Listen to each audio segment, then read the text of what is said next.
you. You're welcome. Take care.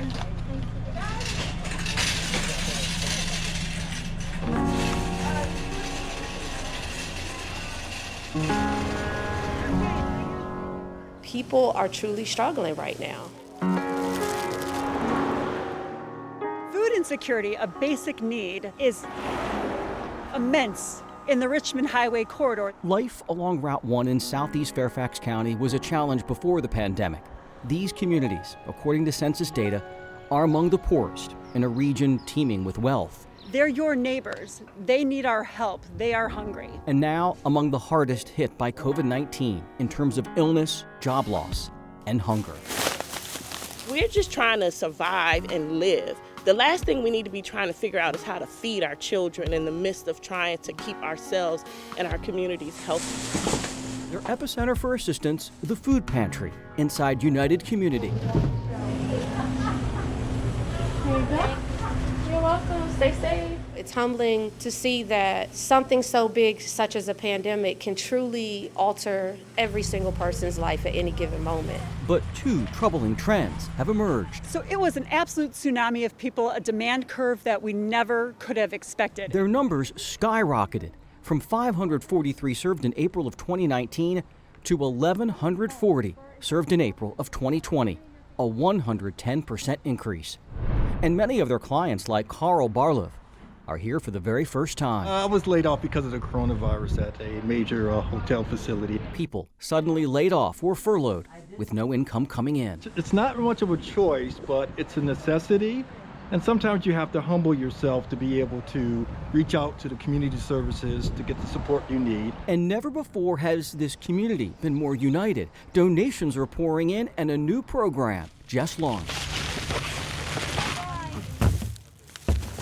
Estáis en tu familia, ¿no? They've gone mobile, delivering to neighborhoods reeling the most. Y por el motivo del coronavirus han perdido sus trabajos, ha habido gente que ha estado infectada y lamentablemente el gobierno no los ha podido ayudar por ser indocumentados. Y sí, pienso yo que a esas personas deberían de darles el apoyo, más que nada porque han sido afectadas por el virus. To get food for her little sister and food for my daughter. Going to the stores is kind of difficult now. Families like Desmond Newton and Natalie Delgado can now walk away with a few days worth of food without worry. And sometimes you just need a little help with getting some extra food. We always make sure that she eats first before us, and whatever's left, we'll eat. This project is succeeding due in part to the very people who live here. You want food? Like Yolanda Earl Thompson, who everyone calls Miss Yolanda. So I was like, I can't get out, but I can still reach out. Every week, United Community volunteers personally push an overloaded cart of food a couple blocks to Miss Yolanda's front step, where she sets up shop. Then I sit in this chair, and as I see my community walk by, I yell, "Hey, you want some food?" And they come and they get snack pack. It's like noodles, macaroni and cheese, cereal. Elderly neighbor Deborah Ward is grateful that Miss Yolanda looks out for her. Oh, Thank you, dear. I love you. I want to hug you so bad. I know. I don't even go to the grocery store anymore. This is the first time I've been out in 3 weeks. I know a lot of my people were living on the edge before the epidemic. I didn't want them to fall off. Well, us, we don't have much. The children of this neighborhood, like siblings Emmanuel and Emily, know her best. She's a hero because she gives the food for free. Then something unexpected happened. The more Miss Yolanda hands out, the more she gets. People independent of the food pantry are stopping by, dropping off more groceries, school supplies, and Kathy Lehner keeps bringing by diapers.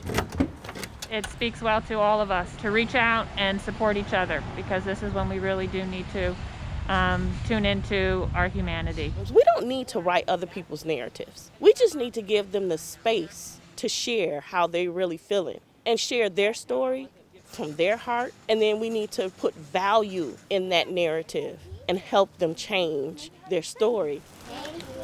You're welcome. Thank you. To make sure that we all have a happy ending. Bam! That was good.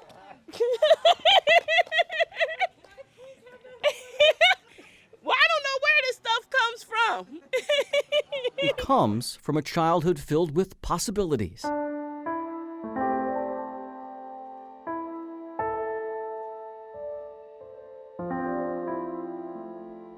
Yolanda's father is Reverend Lee Earl, the beloved and respected minister who led a project in Detroit that turned crack houses into low-income homes. So as a child, I watched my dad transform a community from riddled with drugs to riddled with love.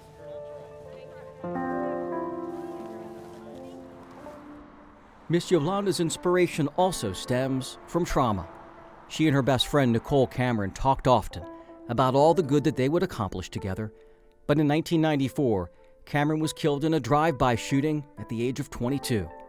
Miss Yolanda says she's doing her best to finish the life Nicole never had. But do you want to give me your number? Do you need diapers? While there's immeasurable joy in giving, there's also heartache in knowing so many still need.